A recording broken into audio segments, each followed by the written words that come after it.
You, John Fitzgerald Kennedy, do solemnly swear I, John Fitzgerald Kennedy, do solemnly swear that you will faithfully execute the office of President of the United States that I will faithfully execute the office of President of the United States and will, to the best of your ability, and will, to the best of my ability, preserve, protect, and defend the Constitution of the United States. preserve, protect, and defend the Constitution of the United States. So help you God. So help me God.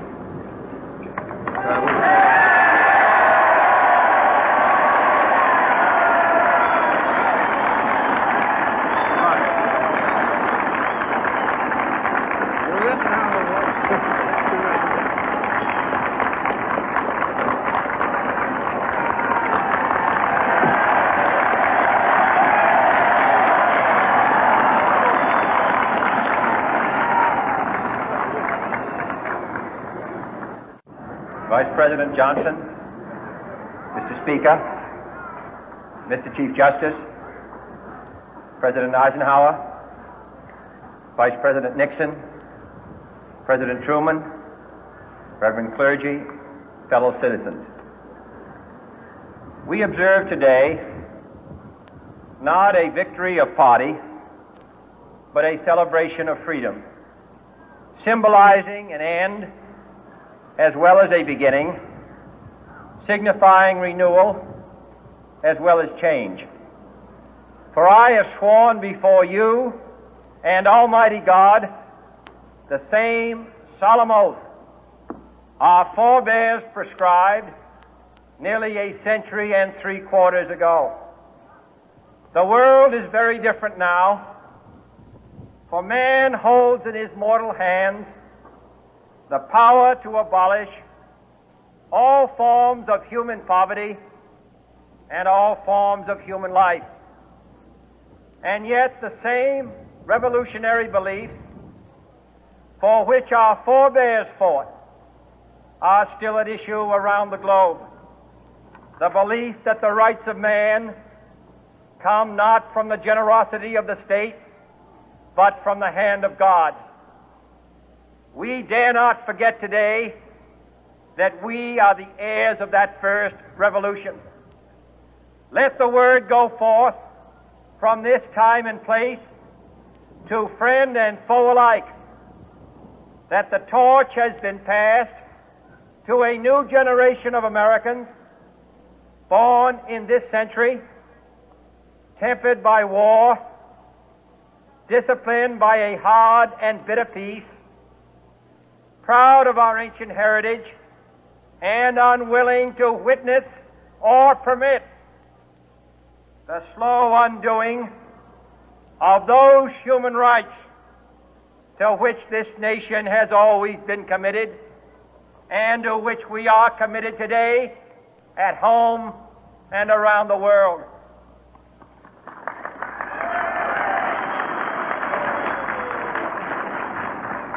Let every nation know, whether it wishes us well or ill, that we shall pay any price, bear any burden, meet any hardship, support any friend, oppose any foe to assure the survival and the success of liberty.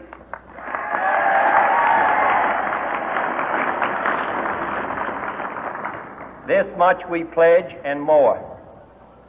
To those old allies whose cultural and spiritual origins we share, we pledge the loyalty of faithful friends.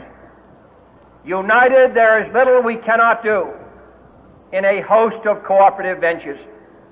Divided, there is little we can do, for we dare not meet a powerful challenge at odds and split asunder. To those new states whom we welcome to the ranks of the free, we pledge our word that one form of colonial control shall not have passed away merely to be replaced by a far more iron tyranny. We shall not always expect to find them supporting our view, but we shall always hope to find them strongly supporting their own freedom, and to remember that in the past, those who foolishly sought power by riding the back of the tiger ended up inside.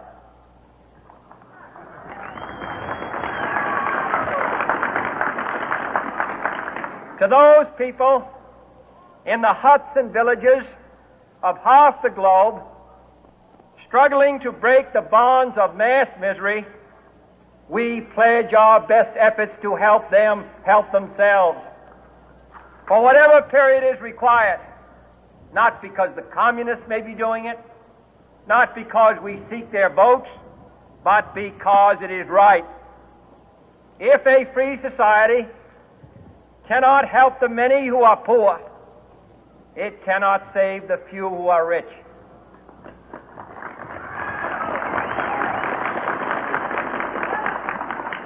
To our sister republics south of our border, we offer a special pledge to convert our good words into good deeds, in a new alliance for progress, to assist free men and free governments in casting off the chains of poverty. But this peaceful revolution of hope cannot become the prey of hostile powers. Let all our neighbors know that we shall join with them to oppose aggression or subversion anywhere in the Americas. And let every other power know that this hemisphere intends to remain the master of its own house.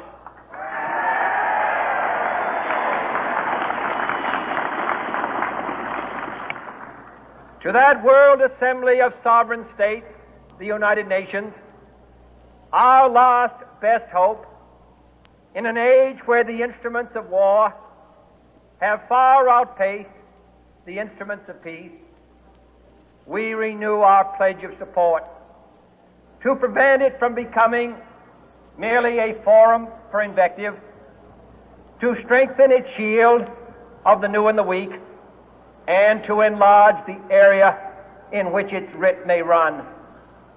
Finally, to those nations who would make themselves our adversary, we offer not a pledge, but a request that both sides begin anew the quest for peace.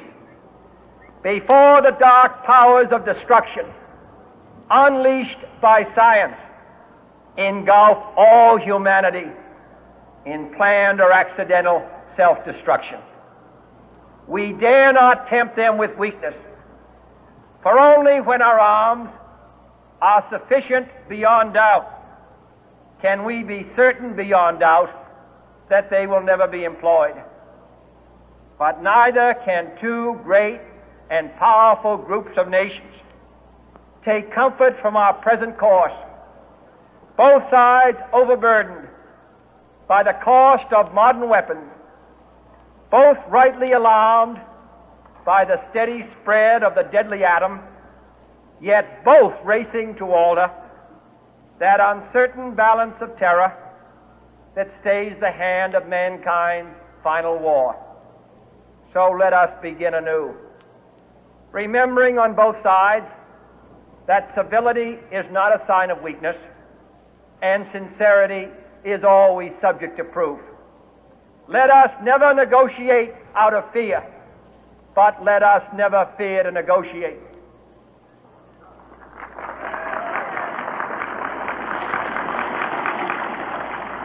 Let both sides explore what problems unite us, instead of belaboring those problems which divide us.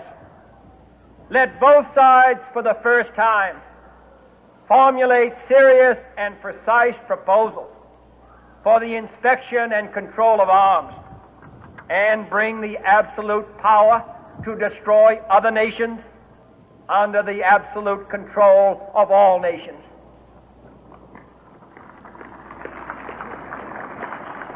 Let both sides seek to invoke the wonders of science instead of its terrors. Together, let us explore the stars, conquer the deserts, eradicate disease, tap the ocean depth, and encourage the arts and commerce. Let both sides unite to heed in all corners of the earth the command of Isaiah to undo the heavy burden and let the oppressed go free. And if a beachhead of cooperation may push back the jungle of suspicion, let both sides join in creating a new endeavor, not a new balance of power, but a new world of law, where the strong are just and the weak secure and the peace preserved. All this will not be finished in the first 100 days, nor will it be finished in the first 1,000 days, nor in the life of this administration, nor even perhaps in our lifetime on this planet. But let us begin.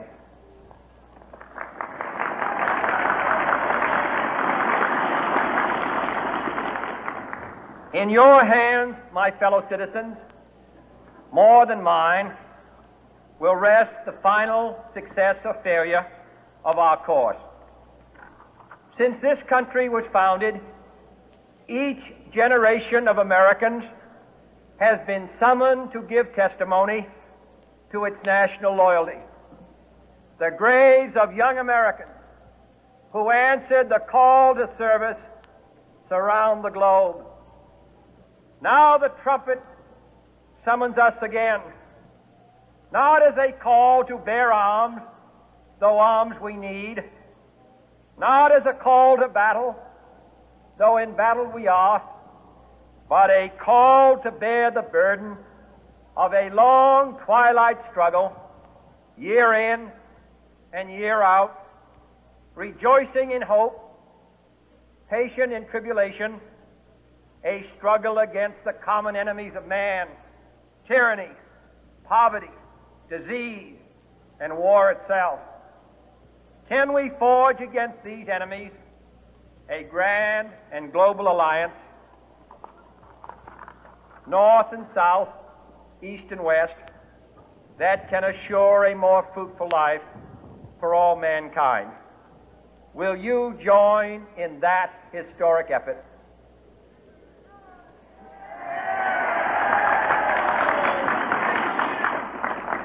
In the long history of the world, only a few generations have been granted the role of defending freedom in its hour of maximum danger. I do not shrink from this responsibility. I welcome it.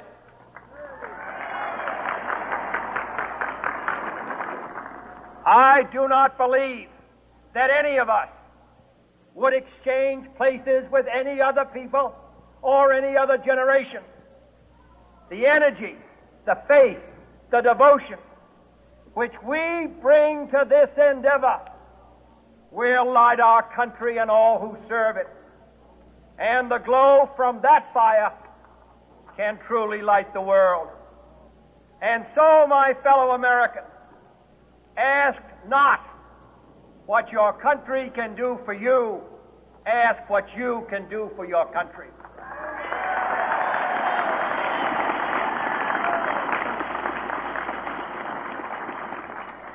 My fellow citizens of the world, ask not what America will do for you, but what together we can do for the freedom of man.